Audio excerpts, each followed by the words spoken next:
오늘 우리에게 주신 하나님의 말씀 보도록 하겠습니다. 느헤미야 2장 11절로 20절 말씀입니다. 생명의 샘과 5월 30일 목요일 말씀, 예루살렘 성을 사찰하는 느헤미야.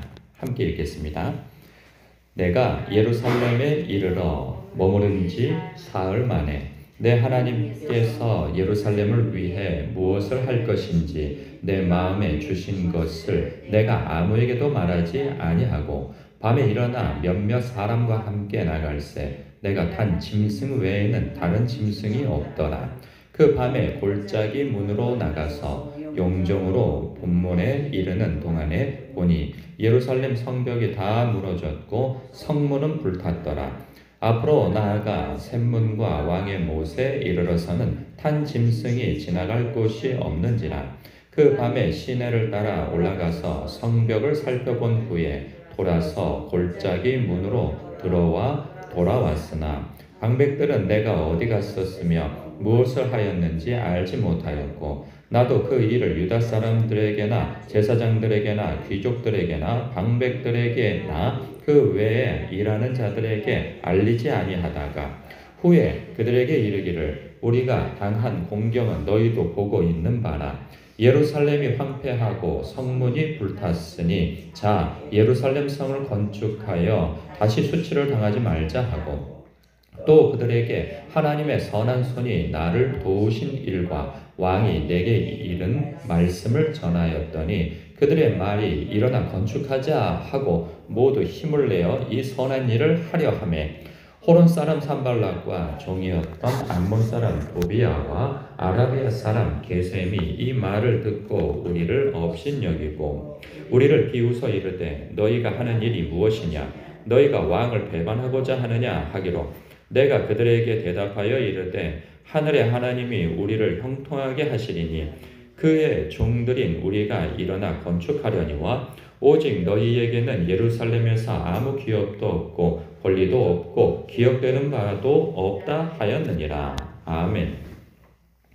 이야기가 굉장히 빠르게 전개되어짐을 봐요. 어느새 페르시아에서 예루살렘까지 오는데 금방 모든 것이 탁 압축되어져서 바로 이미 도착을 해버렸어요. 왕의 호의를 받아서 그냥 예루살렘에 도착한 것으로 나오는데 전체적인 내용을 읽노라면 그 내용 속에서 그가 이 예루살렘까지 오는데 그냥 말 타고 바로 오진 않았을 거라는 생각이 들어요. 일전에 그 에스라가 그 예루살렘까지 오는데 물론 많은 무리들이 있어서 4개월 정도 걸린 것으로 나오는데 그 느헤미야도 바로 오진 않았을 거라는 생각이 드는 것이 그가 이제 건축하자 이제 성벽을 건축하자 하고 무려 굉장히 짧은 시간이죠. 52일 만에 성벽을 완성을 해버리거든요. 우여곡절 끝에. 그때 문제는 뭐냐면 사람들이 아무리 하려고 하는 의지가 있어도 재료가 없으면 할 수가 없어요. 그가 왕에게 요청한 것이 살림 감독 아삽에게 요청하여 그 나무 목재를 공급받는 그 허가서를 받았단 말이죠.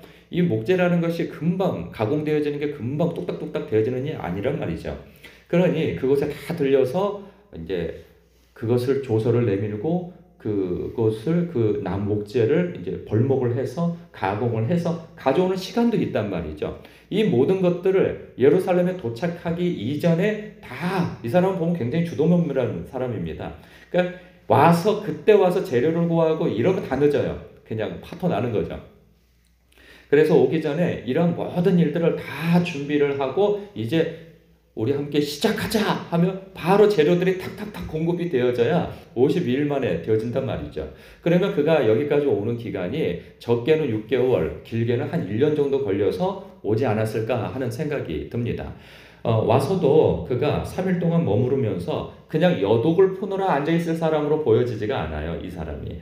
그럼 무엇을 했겠는가? 하난이라고 하는 사람을 통해서 처음에 예루살렘 형편을 들었을 때 하나님 앞에 금식하고 회개하며 하나님 앞에 기도하였을 때 하나님께서 그 마음을 주셨을 때에는 이곳의 형편을 다 들었을 거란 말이죠. 어떤 형편인지 성문은 불타고 그리고 다 그 성벽은 회파되어지고 그리고 고국에 있는 백성들이 굉장히 어려움을 겪고 있습니다. 라고 하는 그 이야기를 들었을 때 왜 이렇게 어려움을 겪고 있는가? 이미 에스라를 통하여서 벌써 이전에는 성전이 건축되어졌고, 그래 에스라를 통해서 불과 한 10여 년 전에는 가서 신앙 개혁이 일어나서 모두가 회개하고 다 잘 된다는 소식이 들었는데, 아니 왜 성벽이 여전히 건축되어지지 않았을까 하는 것은 우리가 짐작할 수 있는 부분이에요. 왜냐하면 종교적인 부분에 있어서 그 성전이 세워지는 것도 사실 그 주변 민족들에게는 그 불안 요소란 말이죠. 그렇기 때문에 그것도 많이 방해해 왔지만, 진짜 중요한 것은 신앙이 회복되어졌어도 성벽이 무너져 있으면 외침 속에서 늘 주눅이 들어 살 수밖에 없습니다. 그런데 때마침 거기에 누가 있었냐면 19절에 보면 호론 사람 산발락과 종이었던 암몬 사람 도비아가 나옵니다. 그리고 아라비아 사람 게셈이라는 사람도 등장하는데, 이 사람들은 유대인들이 아니에요. 본문 살피기에 보면 유대인으로 표현되어져 있는데, 여기서 보면 암몬 사람이라는 것으로 나오고 호론 사람이라고 나옵니다. 그러니까 호론 사람은 순수 유대인이라고 볼 수 없고 사마리아 지역의 그 총독으로 보여져요. 그리고 암몬 사람 도비아 또한 아라비아 사람 게셈도, 이 사람들도 아라비아 지역에서 또는 암몬 지역에서 통치자로 보여집니다. 이 사람은 정치적 그러한 동료들이에요. 그러니까 그 이미 자신들이 가지고 있는 그 주도권들이 있단 말이죠. 그 지역에서. 물론 그 페르시아의 속국이긴 해요. 그러나 그들이 그곳에서 총독으로 있고 통치자로 있는 까닭에 예루살렘에 있는 곳을 관할하고, 그리고 유대인들이 돌아왔지만 그들을 통제하고 자신들의 기득권을 세워 나아가는데 열심히 했던 사람들이죠. 그런데 그 불안한 소식이 그들에게 들려오는 거예요. 지금 페르시아의 실권자인 그 느헤미야라 하는 자가 총독이 되어져서 예루살렘에 오는데, 듣기로는 그가 예루살렘을 그 유대인들을 흥황하게 하기 위하여서 왔다라고 하는 소식에 있어서 불안한 마음을 가지고 있었던 차에, 이미 이 소식은 그들이 계속 예루살렘에 있는 유대인들을 견제하여서 성벽을 세우지 못하게 함으로 그들의 정치권이나 그리고 그 군사권이나 그래서 시장 경제나 이 삶의 그 모든 것들에 대해서 통제하고 그들의 손에 미쳐서 옴짝달싹 못하게 되어진 그런 상황이라는 것을 알고 있었던 것이죠. 그렇기 때문에 그 어떤 반대 세력이나 이런 것들에 대해서 마음에 두고 있었기에 12절부터 16절까지 행한 것은 그것을 염두에 둔 까닭에 이렇게 한 거예요. 내 하나님께 예루살렘을 위해서 무엇을 할 것인지 내 마음에 주신 것을, 이미 그는 성벽을 건축할 것에 대한 마음을 이미 마음에 다 담고 있었어요.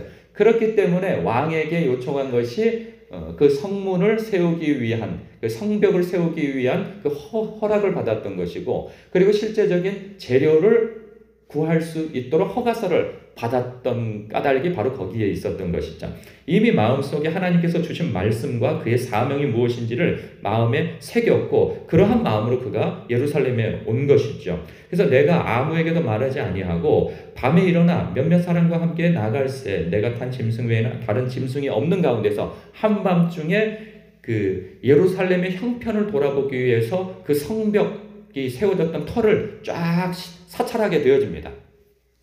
그런데 여기에서 보니까 어떤 상황이 읽혀지냐면 12절 마지막에도 그렇고 밤에 일어나, 13절 시작에도 그 밤에, 15절에도 그 밤에, 이 밤이라고 하는 표현을 자꾸 쓰고 있어요. 이게 무엇을 암시하고 있냐면 문학적 표현으로 보여져요. 그러니까 그 밤에 어두운 현실, 그러니까 예루살렘의 또 자기 백성들의 어두운 영적으로나 그리고 삶의 어두운 참담한 현실을 이 묘사를 해주고 있는 것이죠. 그것이 어떻게 표현되어지냐면 13절에 예루살렘 성벽이 다 무너졌고 성문은 불탔더라. 그리고 14절 탄 짐승이 지나갈 곳이 없을 정도로 폐허가 되어졌다라는 거예요. 이 돌무더기와 이런 것들이 성벽이 무너진 그 터가 완전 폐허가 되어져서 내가 타고 있는 짐승도 거기에 지나갈 수 없을 지경으로 폐허가 되어졌다는 것을 이렇게 표현하고 있어요.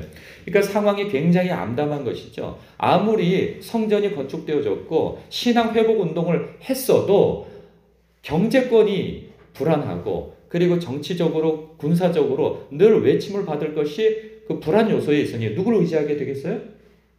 암몬 사람 그 호론 사람 산발락과 암몬 사람 도비아를 의지할 수밖에 없는 거예요.